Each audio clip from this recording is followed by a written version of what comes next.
The king today told world leaders that the earth does not belong to us, as he called on nations to work together at the Cop28 Eco Summit in Dubai.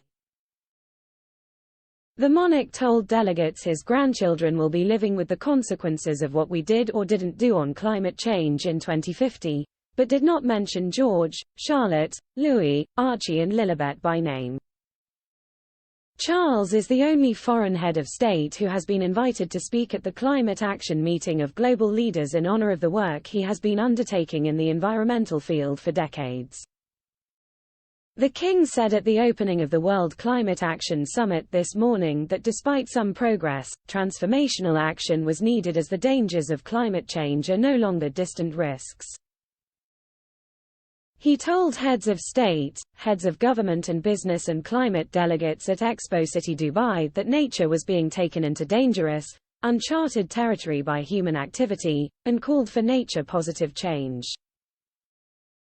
Cop28 will be the first time that countries will conduct a global stocktake of progress made since the Paris Agreement was signed in 2015, although it is expected that it will not produce a positive result. In his address, the king said, "I pray with all my heart that COP28 will be another critical turning point towards genuine transformational action at a time when, already, as scientists have been warning for so long, we are seeing alarming tipping points being reached." Despite all the attention, there is 30% more carbon dioxide in the atmosphere now than there was back then, and almost 40% more methane. Some important progress has been made, but it worries me greatly that we remain so dreadfully far off track as the Global Stocktake Report demonstrates so graphically.